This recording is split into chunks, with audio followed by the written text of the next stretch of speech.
Yo, what's going on, guys? Crispy Flakes here. Welcome to Extra Crispy. For today's video, we got a video about Barry McCockiner, man.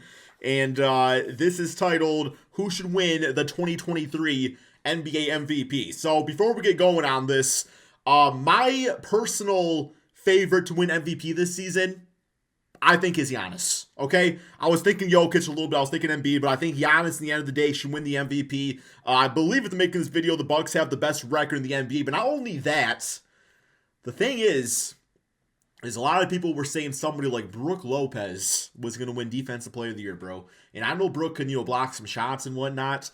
But Brook Lopez is not even in the consideration on any other team, man. And the reason he is here is because he gets the credit for the defense of the team.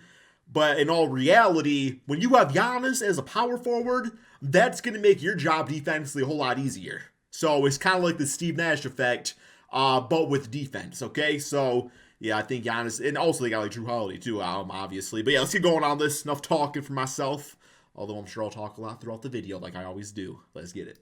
The NBA regular season is coming to a close, which means MVP debates are heating Some up quicker more for than other ever teams before. than And when others. I say more than ever before, I really do mean ever before. The top three MVP candidates that everybody seems to agree on are Nikola Jokic, Maybe Giannis Tatum. Probably toss him Antetokounmpo, in and there. Joel Embiid. Jokic is looking to earn his third straight MVP, which hasn't been done by an NBA player since Larry Bird in the mid-'80s. And in case you haven't noticed, both Jokic and Larry Bird happen to be white. And there are some people who believe that Jokic winning a third straight MVP would be an example of white favoritism or white privilege or whatever. Now, I usually try What to y'all avoid think, stuff man? like this in my I'm not gonna comments, touch because that the one. moment you drop race into any sort of conversation, the entire conversation turns into a complete clusterfuck, and that's what this year's MVP debate has become, even though Blasphemous. Jokic, by every statistical measure, has basically been the best player in the league once again, and would be a worthy winner of a third straight MVP. But you see, we've gotten to the point where Jokic's stats are so great that people actually use them against him, which I can't really ever remember happening for any other player. Most notably, I'm talking about advanced stats. Now, advanced stats, there's always been... Let me talk about Jokic real quick here. Okay? I think what makes Jokic so impressive is that he's changed the center position. It's now you have to have guard-like skills to dominate as a center. And Embiid, Embiid is still like a great center for this era. But the way he dominates the center position is way different than Jokic. And I feel like with Embiid, we've seen that before, which is why he doesn't get as much credit. It's the same reason why triple-doubles don't appear to be as impressive work, because we've seen that before with Russell. Still, like with Jokic, it's just the way he plays and the passes he makes is like, wow, I've literally never seen that. I've never seen that. And going back to Larry Bird, who was the last player to win 3 straight MVPs, I think the big reason for Bird was, there was once upon a time where they said Larry Bird was the greatest shooter in NBA history, right? And with Bird, he didn't quite have the, obviously like the output that you see with three-point shooters like Curry and stuff these days. But at his time, the fluidity that he played the game of basketball with and how he combined that with the perimeter shots and the flashiness he had was once again something that never really seen before, right? At least to that degree.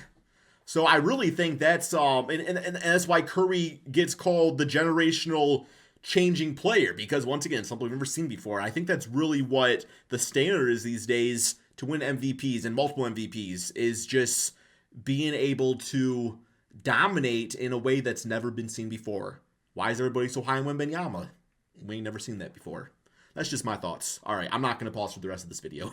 Big debate about eye test and bag Twitter versus the analytics and VORP and PER and stuff like this. And Jokic has become the poster boy of advanced stats, and there are some people who don't like that. So they use even the Jokic's eyeball test, incredible though, advanced stats against him to say that he's overrated. Like anything, advanced stats have its flaws. For example, I do believe that they overrate Jokic defensively, which, let's just say, Joel Embiid fans are more than happy to point out whenever they can. However, even including defense, Jokic still has all the best on-off numbers and impact numbers that you can look at. He's also played more games than Embiid and Giannis, and his team has the worst record without him, whereas Giannis and Embiid's teams both have winning records when they don't play this year. We're not talking about some Steve Nash type bullshit MVP where his numbers are very good but not great, whereas Jokic is averaging 25 points, 12 rebounds, 10 assists per game on 63% shooting for a team that's top 2 in the Western Conference. We're not talking about some, oh, let's just give him another MVP because he won the last 2. This guy legitimately he keeps getting better. A great argument for winning the MVP, no matter which way you look at it, whether it's raw stats, whether it's advanced stats, whether it's on-off stats, whether it's team record. I really don't see an argument where Jokic isn't the winner. And this entire controversy about him winning MVP again just feels so forced because Jokic really hasn't done anything. He hasn't said anything or done anything on the court to warrant all this criticism. To me, this really shows how terrible the NBA media is at covering the game, and it's been this way for years. There always has to be some sort of controversy or drama that's reminiscent of it's story driven, some other crappy CW high school drama show. Another argument I see for Jokic not being able to win a third-straight MVP, which again is a regular season award, is that his playoff career has been underwhelming, and therefore him winning all these MVPs devalues the award. But to that I say, how would Joel Embiid winning it help that argument? Because Joel Embiid in his career has accomplished less in the playoffs than Jokic has. In fact, Joel Embiid has only played 1 complete playoff series win in his entire career. In 9 playoff series, his teams are 4-5, and in 3 of his 4 playoff series wins, he missed at least 1 win due to Question real quick here in the chat.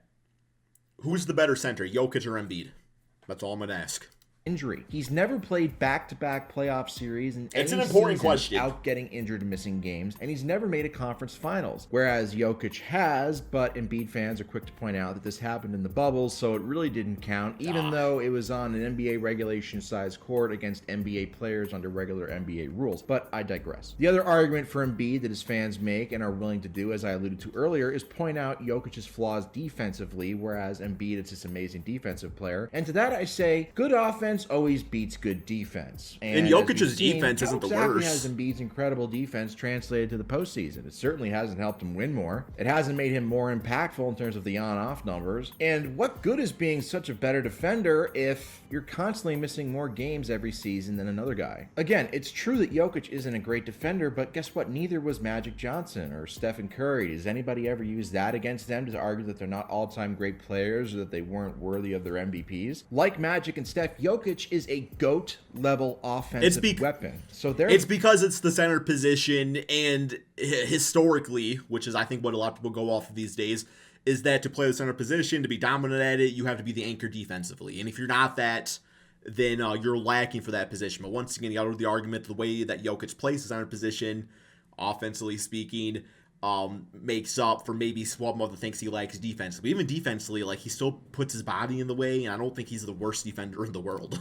For his mediocre to below average defense really doesn't matter because his offense is that good. Embiid also has great offensive numbers, but this is where my complete hatred of his style of play comes into the discussion. Embiid averages 12 free throw attempts per game compared to 6 for Jokic, and let's just be honest here, folks, a lot of that is because Embiid flops and flails like a giant baby. Much like his teammate James Harden did during his peak years in Houston. It's terrible basketball, and quite honestly, I hate seeing it get rewarded. Remember last year in the playoffs against Miami when Embiid flopped so badly to the ground he fell into Danny Green's knee and blew it out, ending his season and probably his career? Embiid is just terrible to watch, and his style of play is horrible, which is disappointing because he's talented enough and exciting enough when he wants to be a low post presence to actually be enjoyable to watch. It's a shame that he resorts to such cheap tactics to be effective offensively. Now, I know Embiid fans will watch this and say, well, you can't hate on Embiid because he's great getting to the line. And to that I say, yes, I can, because it's terrible to watch, and my entertainment is what matters most. Ref baiting should not be rewarded. That's why Harden should not have an MVP on his resume, because and Trae Young will never get one. Embiid was at flopping. And speaking of Harden, did you know that he's averaging over 21 points a game this year and leading the league in assists? And guess whose team he plays on? That's right, Joel Embiid's. So Embiid has a better teammate than anybody on Jokic's roster. So that's another smaller example or argument against Embiid in the MVP discussion. Embiid fans will say, well, the only reason Jokic has better better on-off splits is because he subs out with the rest of the starters. And to that I say, who the hell do you think is the catalyst behind the Nuggets starters having such incredible on-off splits? Yeah, Nikola Jokic. So this whole argument against him just doesn't really make a lot of sense, but I digress. The third wheel in the MVP convo this year is Giannis, main wheel. And all of Giannis's arguments for winning MVP boil down to, well, he has the most playoff success, he's won a championship and a finals MVP, which again makes no sense.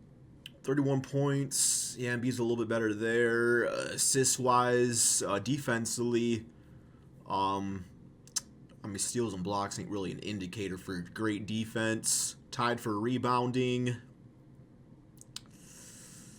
Yeah, man. I think it's Giannis. I think Giannis playing the lowest minutes too. That's important. Sense, and that he's the quote-unquote best player in the world and the quote-unquote most dominant player. Now, those are superlatives that really are vague and don't have any strict definition. The facts are that Giannis lags behind both Embiid and Jokic in a lot of main stats, even though, again, obviously Giannis is having a phenomenal season because guess what? He's one of the best players of all time. But to me, Giannis is a distant third behind both Embiid and Jokic. Sure, in a vacuum in the postseason, Giannis might be more valuable and the best of the three, but as regards to the regular season, in this regular season only, he's in third place. But if you want to give Giannis the award because he's the unofficial best player in the world, I mean, I don't really have a problem with that either, because guess what? That means that LeBron would have about 15 MVPs right now because he was the best player in the world for a decade and a half. And I'm going to be honest with you, I'm not completely sold on Giannis being the best player in the world. He might be, he certainly has a great argument for it, but to me, I'm still spooked by how limited he is offensively in a half-court offense late in a close game. Sure, he can dominate you in the paint, but guess what? He can't hit jumpers and he can't shoot free throws well still. I understand he had that anomaly in game 6 of the finals a couple years ago. Man, still figures way to average 30 though. And he had like amazing free throw shooting. I get that. But as quiet as it's kept, Chris Middleton was a guy who was hitting a lot of the big shots for the Bucks in that playoff run. And also Giannis literally missed 2 games in the Eastern Conference Finals, both of which the Bucks won without him. I'm just saying, don't kill me, okay? I'm just pointing out what happened. All right? So you know what? Actually, no. I mean, that brings up a good question. Should overall team success and teammates, should that be included when it comes to an individual MVP award? Like, is that, I guess I don't really know the answer to that. Is that something that should be included? What do you guys all think? I want you to get angry. Get angry at me, Bucks fans and Giannis fans. Go in my comments right now and yell at me. Make me feel like a naughty boy, goddammit. That's right. Ladies and gentlemen, I just want to apologize for the comments I made at the end of that last segment. I got a little bit too excited, and I am deeply ashamed of it. If I've hurt anyone out there with my comments, I cannot tell you how much I say from the bottom of my heart that I am so very, very sorry. I pride myself and think of myself as a man of faith, as there's a drive into deep left field by... I have the strangest boner right now.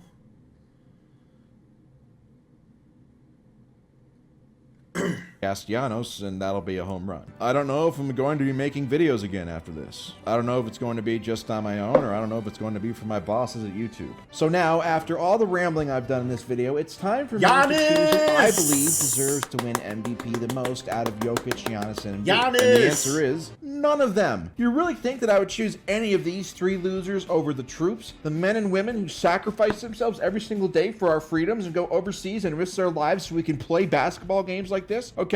You really think I would choose any of those 3 guys over the troops? You're wrong. The troops deserve MVP, and they also deserve Defensive Player of the Year, because nobody protects us better than the troops. Jokic fans, Embiid fans, Giannis fans, you can all kiss my butt cheeks, although I will say, if any of you 3 are able to defeat the Golden State Warriors in the playoffs, I will become an immediate member of your fan base, because really, the biggest enemy here is the Golden State Warriors. We cannot allow them to win. We have to come together as an NBA community and not allow Steph Curry and the Warriors to win another championship. Yo, what's going on here, man? And the future of this country is resting upon it. I will take back every single negative thing I said in this video about Jokic, about Embiid and Giannis if they're able to defeat the Warriors in the playoffs this year. Because guess what? I know at some point one of the 3 is going to run into them. And if you think I was too easy on Jokic in this video, guess what? I wish it was LeBron who was in Jokic's place. I mean, screw Jokic. I don't even care about him. I just want LeBron to win as many rings as possible, okay? And guess what? Because Michael Jordan paid off Solomon Hill to do do a kamikaze into LeBron's ankle a couple years ago when LeBron was in prime position to win his 5th ring and 5th MVP and 5th Finals MVP. And also going even way back before that, when after LeBron won his 3rd ring and he beat his 73-win team in the finals, MJ purposely hired Kevin Durant to sabotage his legacy, to join a 73-win team to prevent LeBron from winning more rings. I know this for a fact. I just can't prove it, but you gotta believe me. Michael Jordan went to all these extreme lengths to make sure that LeBron did not match or surpass him in rings. And unfortunately, it worked. And unfortunately, because of that, I had to listen to so many dumbasses talk about how LeBron is a loser and not as good as Michael Jordan, even though MJ played against ice cream truck drivers and off-duty firefighters. You like that? And the Pistons. Did that get you angry? Huh? And the bad all boys. The other stuff I did to make you angry didn't make you angry, but it wasn't until I praised LeBron and made fun of MJ that I got you angry, didn't I? Huh? I knew I was going to get you at some point. Nothing makes people more angry than LeBron praise. I don't know why, but it's just insecurity about him being better than Jordan. See, I just made you angry again, didn't I? No, I would think I think the thing that made me the most angry would probably be when Luke Kennard was traded from the Pistons. The video proof to back up. That's all we got, man. Anything else?